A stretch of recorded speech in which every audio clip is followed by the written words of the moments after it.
Michel Desmurget est avec nous ce matin. Bonjour, merci d'avoir répondu à notre invitation. Bonjour. Vous êtes l'auteur de TV Lobotomie, la vérité scientifique sur les effets de la télévision. C'est un réquisitoire contre la télévision qui sort aujourd'hui aux éditions Max Milo. Très intéressant.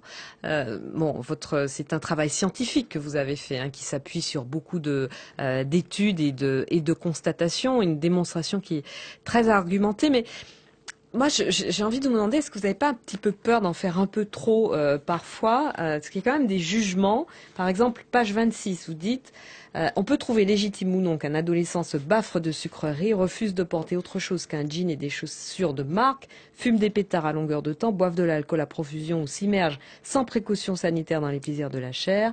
Mon propos n'est pas de porter un jugement. Bon. Vous en portez un quand même. À chacun de décider pour lui-même. Mon objet est simplement de souligner le lien existant entre ces conditions et l'exposition télévisuelle. On a envie de vous dire, mais si c'était si simple, s'il suffisait de couper la télé pour que les ados n'aient pas tous ces comportements-là? Non, d'abord c'est une note de bas de page Oui. pour expliquer ce qui était avant. Mais il y a quand même ce ton-là dans le livre. Mon propos c'était de dire simplement aux gens, voilà ce qu'il en est sur les données scientifiques.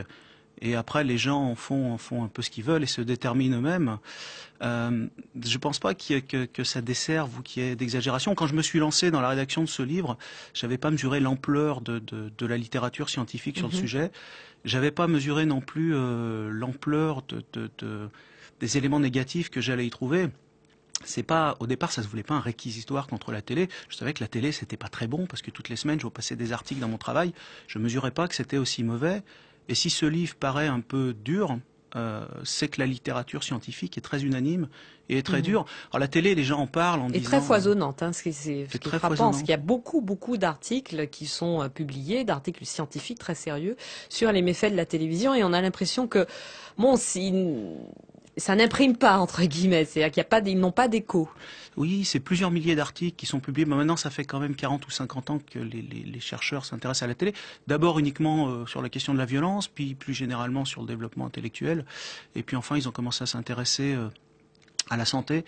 Effectivement, ça n'imprime pas, ça passe pas dans le grand public. Il n'y a pas eu en France, curieusement, d'ouvrages de vulgarisation au sens noble du terme qui permettent de mettre à la disposition des gens cette littérature scientifique. Mais c'est des milliers d'articles, encore une fois, qui paraissent, et dans des revues d'extrêmement bonne qualité, avec les critères scientifiques les plus rigoureux, oui. Mais vous allez loin, vous nous expliquez que regarder la télévision, ça conduit, enfin il n'y a même pas de conditionnel, conduit à des conduites sexuelles à risque, notamment des rapports non protégés pour les jeunes, ou que regarder la télévision, c'est quasiment assurément développer un Alzheimer. Non, ça n'est pas ça. Ce sont des réalités statistiques. C'est-à-dire que ça augmente les facteurs de risque. Par exemple, pour le comportement sexuel, des enfants qui vont regarder des émissions, c'est 70 à 80% des émissions qui ont des contenus sexuels. Donc les enfants qui vont être exposés à ces émissions, et ça peut être Desperate Housewives ou des choses aussi classiques que ça, augmentent leur facteur d'avoir une grossesse non désirée adolescente précoce par 3. Donc c'est un phénomène, c'est un résultat de groupe. Ça ne veut pas dire que tous les enfants vont avoir une grossesse précoce. Ça veut dire que le risque est très fortement quand même augmenter.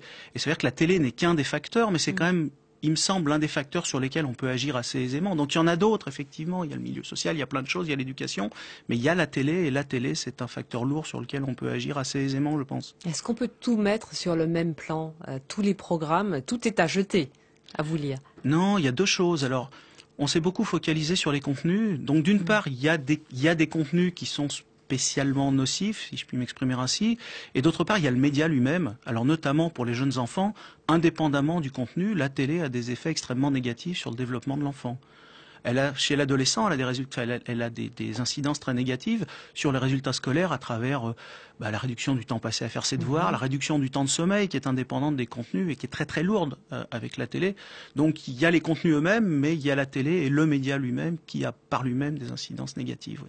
Et en même temps, en dépit de toute cette littérature scientifique, encore une fois très sérieuse, qui est produite régulièrement sur les méfaits de la télévision et de tous les signaux d'alarme agités par les pédopsychiatres notamment, la consommation de télévision ne cesse d'augmenter chez les enfants et chez les adolescents. Oui, alors je pense qu'il y a deux choses. D'une part, je vais pas être tout à fait d'accord avec vous sur les signaux d'alarme agités par les pédopsychiatres. Oh, il y en a quand même quelques-uns qui alertent sur les méfaits de la télévision. Oui, mais de façon très soft, sans Oui. référence à la littérature. Et ce sont les mêmes qui nous ont expliqué 6 mois ou un an plus tôt que la télé c'était bien, qu'on peut mettre les enfants devant. Donc je suis pas sûr que les signaux d'alarme soient aussi rigoureux que ça chez les psychiatres. Et En tout cas, vous-même faites le constat que la plupart des parents sont convaincus que la télévision est néfaste pour leur enfant. oui, la plupart des parents pensent que certains contenus sont néfastes pour leurs enfants, mais je pense qu'ils mesurent pas, et moi-même je mesurais pas vraiment avant de me plonger dans la littérature, je mesurais pas à quel point les résultats étaient aussi unanimes et aussi importants et aussi lourds. Bon, alors qu'est-ce qu'on fait? On jette tous nos télés? Je sais pas, je pense que c'est pas à moi de prendre la décision, c'est ce que je dis à la fin de l'ouvrage, une mère qui rentre, qui est toute seule avec ses enfants le soir, plutôt que de péter un plomb, comme on dit vulgairement, voilà, il vaut mieux mettre les enfants 1 heure devant la télé ou 2 heures. Je pense que avant 6 ou 7 ans, il vaut mieux carrément arrêter, et après c'est maximum 3 heures par semaine, il me semble, pour des enfants plus âgés, oui. Ouais, mais écoutez, on est d'accord sur ça, ça fait au moins un point. Mais il y a quand même, j'insiste, il y a quand même pas mal de spécialistes de l'enfance qui alertent sur les méfaits de la télévision.